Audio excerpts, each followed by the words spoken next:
रानो चिड़िया मिठाई लेकर गौरी कवि के घर जाती है। गौरी बहन, ये लो मिठाई, मेरे घर में अंडा आया है। इस खुशी में मैंने पूरे जंगल में मिठाई बांटी है। चिड़िया, केवल इतनी सी मिठाई? इतनी मिठाई में तुम हम पति पत्नी में लड़ाई कराओगी। गौरी बहन, आप दोनों मिल बांट कर खा लेना। फिर रानो चिड़िया वहाँ से चली जाती है। कालू आ गया तो वो ये सारी मिठाई खा जाएगा। कालू के आने से पहले पहले मैं मिठाई खा लेती हूँ। गौरी कवि मिठाई खाने ही लगती है, तभी कालू कौवा भी वहाँ आ जाता है। गौरी, ये क्या? ये मिठाई कहाँ से आई? मुझे भी दो। गौरी, मुझे भी दो मिठाई। कालू, ये मिठाई चिड़िया मुझे देकर गई है, तुम्हारे लिए नहीं लाई। गौरी, मैं घर पर नहीं था। अगर मैं भी घर पर होता तो वो मुझे देती। लाओ, आधी मिठाई मुझे दो। इसी बात पर दोनों में लड़ाई हो जाती है। गौरी, मैं ये मिठाई लूंगा। मगर मैं नहीं दूंगी। इसी बात पर गौरी कवि गुस्से में आकर पास में पड़ा हुआ डंडा उठाकर कालू कौवे को मारती है। कालू कौवा चकराता है और गिर जाता है। ये देखकर गौरी कवि डर जाती है।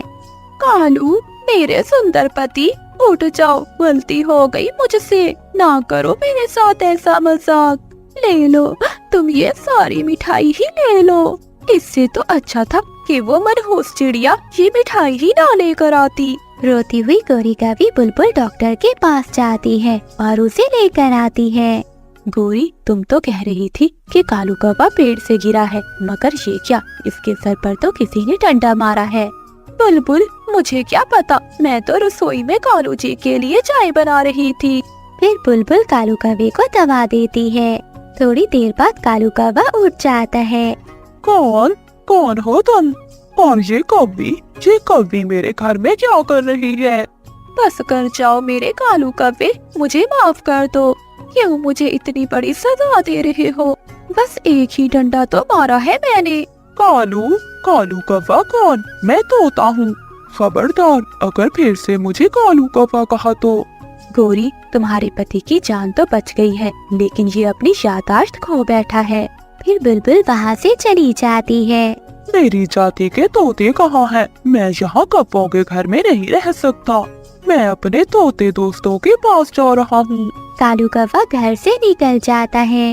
अब सारे जंगल को पता चल जाएगा कि गौरी कवि ने अपने पति के सर में डंडा मारकर अपने पति को पागल कर दिया है। गौरी कवि भी कालू कौवे के पीछे पीछे जाती है। कालू कवि, तुम यहाँ क्या करने आए हो मेरे पास? नहीं दोस्त, मैं कोई कौवा नहीं बल्कि एक तोता हूँ, और तोता तोतों के साथ ही तो बैठेगा। चलो दोस्त, अमरूद खाने जाते हैं। मिठू जी, इस कालू का दिमाग तो खराब नहीं हो गया क्या? कालू, ये कौन है कालू? वो काली कभी भी मुझे कालू कह रही थी, और वो मोटी बुलबुल भी। कितनी बार कहा है कि मैं कालू कौवा नहीं बल्कि तोता हूँ। फिर मिठू तोता और हरियाली तोती वहाँ से चले जाते हैं। कालू कौवा रोने लग जाता है। ये तोते मुझे कालू कौवा क्यों कह रहे हैं? ये तोते मुझे अपने साथ क्यों नहीं लेकर जा रहे? चिड़िया, वही हुआ जिसका डर था। मेरी और कालू की लड़ाई हो गई। गौरी, मिठाई तो एक बहाना था, तुम तो हमेशा लड़ते रहते हो। मगर चिड़िया, इस बार बात बढ़ गई है। मैंने कालू के सर में डंडा मार दिया है, जिससे कालू की याददाश्त खो गई है। वो खुद को तोता तोता बोल रहा है। गौरी, ये क्या किया तुमने? तुम इतनी भी जालिम हो सकती हो। चिड़िया, अब बचा लो मेरे कालू जी को, वो तोतों के पास गया है। तुम मेरे साथ चलो, हम उसे समझाते हैं। फिर रानो चिड़िया और गौरी कवि कालू को ढूंढने जाती हैं। थोड़ी दूर एक पेड़ पर कालू बैठा हुआ उन्हें दिख जाता है।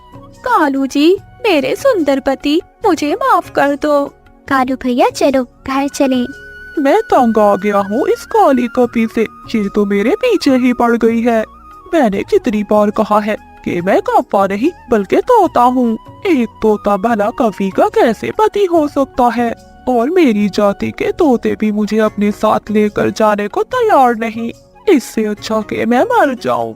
ऐसा ना कहिए कालू भैया, हमने मान लिया कि आप तोते ही हैं। गौरी, कालू को कुछ ना कहो, कहीं सच में ये अपने आप को नुकसान ना पहुंचा दे। इस बुलबुल को सही समझ आई है। इसने पहली बार मुझे तोता कहा है। तोते भैया, मैं बुलबुल नहीं चिड़िया हूँ।